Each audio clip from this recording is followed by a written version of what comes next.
और सेकंड है आपके खनिजारों अभिक्रिया। यहाँ पर 4 ऑप्शन आपको दिए हैं। अब इनके क्या करना है, स्टवाल विधि द्वारा नाइट्रिक अम्ल के औद्योगिक उत्पादन का वर्णन कीजिए। इस अम्ल तो हेलो मेरे प्यारे साथियों, आप लोगों का फिर से एक बार स्वागत है आपकी एक नई वीडियो में। तो जैसा कि दोस्तों आप लोग यहाँ पर देखेंगे, आज मैं आपके लिए लेके आ गया हूँ रसायन विज्ञान पेपर 2023। और दोस्तों ये बोर्ड एग्जाम का पेपर है, आप लोग इसको हल्के में ना लीजिए। देखिए यहाँ पर आप लोगों को बहुत से डाउट और क्वेश्चन होंगे कि ये 2023 का पेपर मैं आप लोगों को क्यों दिखा रहा हूँ। तो सभी का डाउट क्लियर होने वाला है। देखिए वीडियो के एंड तक आप लोग बने रहिए। यहाँ पर आप लोगों के ऐसे क्वेश्चन मिलेंगे जो बोर्ड एग्जाम 2025 में आने हैं। तो यहाँ पर देखिए आपका टाइम वेस्ट ना करते हुए मैं सीधे बताता हूँ आपको क्वेश्चन क्या है। क्वेश्चन आपका इस प्रकार से एक दिया है कि इस प्रश्न के प्रत्येक खंड में 4 विकल्प दिए गए हैं। सही विकल्प चुनकर उसे अपनी उत्तर पुस्तिका में लिखिए। यहाँ पर आप देखेंगे का आपका दिया है शुद्ध जल की मौलरता है। 4 ऑप्शन आपके इस प्रकार से दिए हैं। खा आपका दिया है विशिष्ट चालक की इकाई क्या है। और गा देखिए अधिकतम संख्या में यौगिक बनाने वाली उत्कृष्ट गैस कौन सी है। तो दोस्तों पेशेंस के साथ आप लोगों को ये वीडियो देखनी है। और जिसके पास नोटबुक और पेन नहीं है तो वो प्लीज़ अपना नोटबुक और पेन निकाल ले, क्योंकि जो क्वेश्चन है इनको आप लोग नोट करते रहिए तुरंत, क्योंकि बाद में आप भूल जाएंगे तो आप अपना बहुत बड़ा यहाँ पर लॉस कर सकते हैं। देखिए हम आगे क्वेश्चन देखते हैं। यहाँ पर देखिए दोस्तों घा आपका दिया है कि रंगीन आयनों का निर्माण निम्न की उपस्थिति के कारण संभव होता है। यहाँ पर दोस्तों आपको बताना है जो रंगीन आयन होते हैं वो निम्न में किसकी उपस्थिति होती है तब वो उत्पन्न होते हैं। तो यहाँ पर दोस्तों आप लोगों को बताना है। देखिए अड़ा आपका दिया अभिक्रिया ये दी है और क्या कहलाती है ये आपको बताना है। चाप का दिया है एमिनो अम्ल निम्न के निर्माण की संरचनात्मक इकाई होती है, वो आपको यहाँ पर बताना है। अब प्रश्न 2 देखिए क्या दिया है। प्रश्न 2 में आपका का दिया है सिल्वर FCC जालक में क्रिस्टलित होता है यदि सेल के किनारे की लंबाई क्या है 4.077 गुना 10⁻⁻8 सेंटीमीटर तथा घनत्व क्या है 10.5 ग्राम सेंटी क्यूब हो तो सिल्वर के परमाणु द्रव्यमान की गणना कीजिए। तो इस प्रकार से दोस्तों आपको क्वेश्चन पूछे जाते हैं और अभी तक शायद आप लोगों ने इस प्रकार से क्वेश्चन नहीं किए हों तो आप लोग इनको जरूर कर लीजिए। आपका दिया है एक अबाष्पशील विलेय पदार्थ यानी मोलर द्रव्यमान क्या है 40 ग्राम मोल के उस द्रव्यमान की गणना कीजिए जिसको 114 ग्राम ऑक्टेन में घोलने पर उसका वाष्प दाब क्या होता है 80% तक कम हो जाए। तो इसको आप लोग करना है। देखिए 2 नंबर का ये क्वेश्चन है। अब यहाँ पर क्या आप लोगों को नंबर हो सकता है कम लग रहे हो, लेकिन ये बहुत ज़्यादा इंपॉर्टेंट क्वेश्चन है। आप देखेंगे निम्नलिखित सेल के मानक यानी EMF की गणना कीजिए। यहाँ पर आप लोगों को ये जो है मान दिया भी है। देखिए अब आपका घा दिया है। यहाँ पर घा क्या है कि द्रव स्नेही तथा द्रव विरोधी कोलाइडों में अंतर स्पष्ट कीजिए। अब यहाँ पर क्या आपको अंतर पूछा है और अंतर वाले प्रश्न आपको कैसे करने होते हैं वो आप लोगों को हम एक नेक्स्ट वीडियो में बताएंगे, तो उसका सॉल्यूशन भी मिलेगा। और ऐसे इंपॉर्टेंट बहुत से मैंने पहले भी आपको बता दिए हैं जिसमें कि वो आपके बोर्ड एग्जाम में 100% चांस है आने के। तो आप लोगों ने वो क्वेश्चन नहीं देखे हैं अभी तक तो प्लेलिस्ट एक बार जाके ज़रूर चेक कीजिए और इससे भी रिलेटिव आपके सभी क्वेश्चन पेपर वहाँ पर अवेलेबल हैं। देखिए प्रश्न आपका 3 में का दिया है कि कोलराउस का नियम क्या है, इसका एक अनुप्रयोग उदाहरण सहित लिखिए। देखिए आपका खा दिया है H2SO4 के कोई 2 निर्जलीकरण गुण बताइए। आपका दिया है FeSO4 बिलियन तथा क्या है NH4 का होल ट्वाइस SO4 बिलियन का अनुपात क्या है 1:1। मोलर अनुपात में मिश्रण Fe+2 आयनों का परीक्षण देता है, परंतु CuSO4 तथा जलीय अमोनिया क्या है NH3 का अनुपात क्या 1:4। मोलर अनुपात में मिश्रण Cu+2 है, आयनों का परीक्षण नहीं देता है। क्यों नहीं देता है यहाँ पर आपको बताना है, इसका ध्यान रखना है क्यों। आगे देखिए घाप का दिया है कि कीटोन फेलिंग विलयन तथा टॉलन अभिकर्मक को अपचयित नहीं करते हैं जबकि फ्रक्टोज कीटोन समूह होते हुए भी कर देते हैं, ऐसा क्यों कर देते हैं ये आपको बताना है। अब देखिए प्रश्न आपका 4 में का दिया है, 3 नंबर का प्रश्न है।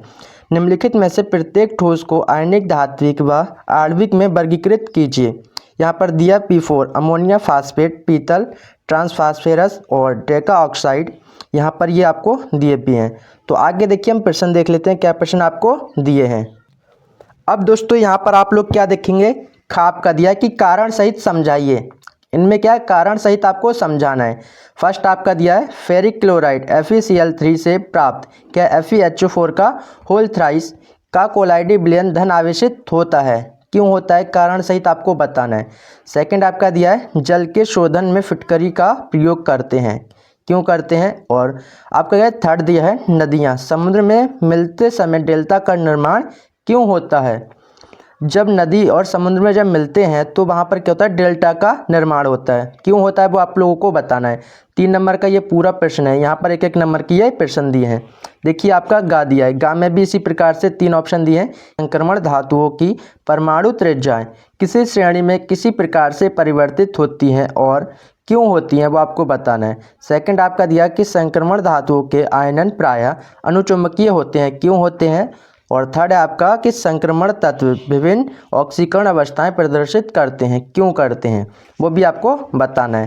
देखिए आपका घा दिया है कि रासायनिक समीकरण देते हुए सिद्ध कीजिए कि ग्लूकोज अणु में 5 OH समूह तथा 1 CHO समूह उपस्थित होते हैं। ग्लूकोज से रजत दर्पण कैसे बनता है, आप लोगों को यह भी बताना है। 5 में आपका का दिया है कि मोलर उन्नयन स्थिरांक एवं मोलर उन्नयन स्थिरांक में अंतर स्पष्ट कीजिए। इन दो स्थिरांकों का प्रयोग करते हुए विलेय का आणविक द्रव्यमान ज्ञात करने के लिए 2 अलग अलग सूत्र लिखिए। यहाँ पर आप लोगों को सूत्र भी लिखना है। अब देखिए 4 नंबर का क्वेश्चन है दोस्तों, बहुत ज़्यादा इम्पोर्टेंट है। खा आपका दिया है कि ओस्टवाल विधि द्वारा नाइट्रिक अम्ल के औद्योगिक उत्पादन का वर्णन कीजिए। इस अम्ल में NO3 मूलक का परीक्षण आप कैसे करेंगे, सम्मिलित अभिक्रियाओं के समीकरण भी दीजिए। अब दोस्तों यहाँ जो क्वेश्चन देख रहे हैं आप, ये बहुत ही ज़्यादा इम्पोर्टेंट है, का और खा वाला। गा देखिए IUPAC नियमों का उपयोग करते हुए क्या करना है, निम्नलिखित सुव्यवस्थित नाम लिखिए। यहाँ पर 4 ऑप्शन आपको दिए हैं। अब इनके क्या करना है, IUPAC इसका उपयोग करते हुए इनका क्या करना है, नाम लिखना है। अब सीधे सीधे यहाँ पर देख लीजिए, इसका क्या करना है, नाम लिख दीजिए। IUPAC नेम क्या है। अब घाप का दिया कि एक एरोमेटिक कार्बनिक यौगिक A जलीय अमोनिया के साथ उपचार करने एवं गर्म करने पर यौगिक B बनाता है, जो Br2 एवं KOH के साथ गर्म करने पर अणुसूत्र क्या है C6H7N वाला यौगिक C बनाता है। अब यहाँ पर क्या है, A, B तथा C यौगिकों की संरचनाएं एवं उनके नाम लिखिए। यहाँ पर भी ये प्रश्न क्या आपको 4 नंबर में दिया। प्रश्न आप 6 देखिए, 6 क्या है, का दिया है कि एक एरोमेट्रिक कार्बनिक यौगिक A CHCl3 तथा KOH के साथ अभिक्रिया से B और C देता है, जिनका क्या है, जिंक चूर्ण के साथ आसवन करने से D बनता है। D के ऑक्सीकरण से C7H6O2 अणुसूत्र वाला यौगिक E प्राप्त होता है। ABCD तथा E की पहचान कीजिए। प्रत्येक अभिक्रिया का रासायनिक समीकरण भी लिखिए। अब यहाँ पर ये जो प्रश्न आपको पूरे 5 नंबर में दिया गया है दोस्तों, और इसमें क्या है, आपको अथवा में ऑप्शन भी मिल जाएगा। देखिए अथवा में ऑप्शन क्या है कि निम्नलिखित पर संक्षिप्त टिप्पणी लिखिए। फर्स्ट आपका ऑप्शन दिया है कि विलियमसन ईथर संश्लेषण क्या है, और सेकंड है आपका कुर्वन क्या है, और थर्ड आपका कि पायरोलिग्नीशियम अम्ल से मेथिल अल्कोहल प्राप्त करना, ये आप लोगों को बताना है। अब 5 नंबर आप लोग ये वाला कर सकते हैं या फिर ये वाला कर सकते हैं, जो आपको अच्छे से आता हो तो आप उसको कर सकते हैं। बाकी दोस्तों अगर आप अभी तक यहाँ पर वीडियो में बने हुए हैं तो आप लोग एक छोटी सी एक्टिविटी कीजिए कि इस वीडियो को शेयर कर दीजिए अपने उन दोस्तों में जिसने अभी तक कुछ भी पढ़ाई नहीं की है। और दोस्तों आप इस चैनल पर पहली बार आए हैं तो चैनल को सब्सक्राइब करके बेल आइकन को प्रेस जरूर कीजिए। तो देखिए आगे हम प्रश्न देखते हैं, क्या प्रश्न आपको दिए हैं। खा आपका दिया है, खा में फर्स्ट है अभिक्रिया 2A + B arrow 2C + 3D के लिए C के सांद्रण में परिवर्तन की दर क्या 1 मोल लीटर सेकंड है। अभिक्रिया का वेग एवं A, B व D के सांद्रण में परिवर्तन की दर ज्ञात कीजिए।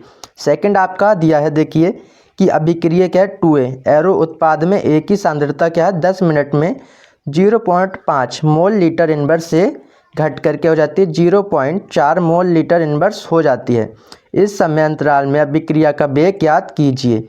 अब यहाँ पर दोस्तों आपको अथवा में ऑप्शन मिलेगा। अथवा में देखिए क्या ऑप्शन है, देखिए यहाँ पर आपकी अभिक्रिया यहाँ पर ये दी है। अब यहाँ पर क्या है देखिए, इसमें संबंध स्थापित कीजिए। इसमें क्या करना है, आपको संबंध स्थापित करना है। और सेकंड आपका अथवा में दिया है किसी अभिकारक के लिए एक अभिक्रिया प्रथम कोटि की है, अभिक्रिया का वेग क्या है, किस प्रकार प्रभावित होगा, यह अभिकारक की सांद्रता दुगुनी कर दी जाए।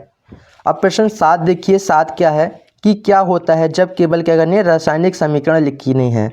अब ये जो क्वेश्चन है दोस्तों आपको 100% पूछा जाता है कि क्या होता है जब केवल रासायनिक समीकरण लिखिए।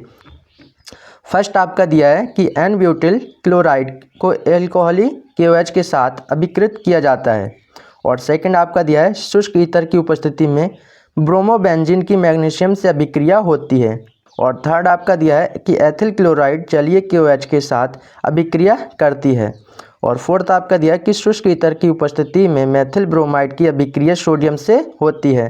फिफ्थ आपका क्या दिया है कि एथिल ब्रोमाइड की अभिक्रिया क्या है, KCN से होती है। तो अथवा में दोस्तों आप लोग यहाँ पर देखेंगे, अथवा में क्या है कि क्लोरोबेंजीन को निम्नलिखित में कैसे परिवर्तित करेंगे, केवल क्या करनी है, रासायनिक समीकरण लिखनी है। अब ये भी दोस्तों बहुत ही ज़्यादा इम्पोर्टेंट है। देखिए फर्स्ट आपका दिया है बेंजीन, सेकंड है आपका फिनॉल, थर्ड आपका है टॉलुइन, और फोर्थ आपका है एनिलीन, और फिफ्थ आपका डाइफेनिल। तो इस प्रकार से आप लोगों को 100% क्वेश्चन पूछे जाते हैं। तो आगे भी हम कुछ प्रश्न देखने वाले हैं, वो भी हम देख लेते हैं क्या प्रश्न आपको दिए हैं। हाँ आपका दिया है कि एक कार्बनिक यौगिक में 69.77% कार्बनिक और 11.63% हाइड्रोजन तथा शेष ऑक्सीजन उपस्थित है। यौगिक का आणविक द्रव्यमान क्या है, 86 है। यह यौगिक टॉलेन अभिकर्मक को अपचयित नहीं करता है, परंतु सोडियम हाइड्रोजन सल्फाइड के साथ योगज यौगिक देता है तथा धनात्मक आयोडोफॉर्म परीक्षण देता है। प्रबल ऑक्सीकरण पर यह एथेनोइक अम्ल व प्रोपेनोइक अम्ल देता है। भाव्य यौगिक की संरचना कीजिए। और अथवा में देखिए आपको अथवा में क्या दिया है कि निम्नलिखित पर संक्षिप्त टिप्पणी लिखिए। क्या है, फर्स्ट आपका क्लेजन अभिक्रिया, और सेकंड है आपके कैनिजारो अभिक्रिया, थर्ड आपका दिया है रोजेनमुंड अभिक्रिया। अब दोस्तों ये जो आप प्रश्न देख रहे हैं यहाँ पर कि इसकी टिप्पणी लिखने हैं, तो ये भी आपके लिए बहुत ज़्यादा इम्पोर्टेंट है। इसको भी आप लोग 100% कर लीजिए। बाकी हो सकता है दोस्तों इसमें से आपके कुछ क्वेश्चन बोर्ड एग्जाम 2025 में भी आ जाएं, तो एक बार दोस्तों इसको ज़रूर तैयार कीजिए। बाकी आप देखेंगे यहाँ पर नीचे क्या इंग्लिश वर्जन होता है, किसी को हिंदी में समझ में नहीं आता है तो वो आप इंग्लिश वर्जन भी देख सकते हैं। तो आई होप दोस्तों आप लोगों ने यहाँ तक वीडियो देखी तो आपके मन में जिज्ञासा होगी कि आप ऐसे ही और भी क्वेश्चन देखें बोर्ड एग्जाम 2025 के लिए। तो क्या है, आप लोगों को सब्सक्राइब कर लेना है हमारा चैनल, और वीडियो को लाइक करके एक बार कमेंट में ज़रूर बताना है कि वीडियो आपको कैसी लगी और आपको इसके नेक्स्ट पार्ट चाहिए या नहीं। तो मिलते हैं आपसे ऐसी नई वीडियो के साथ, तब तक के लिए जय हिंद।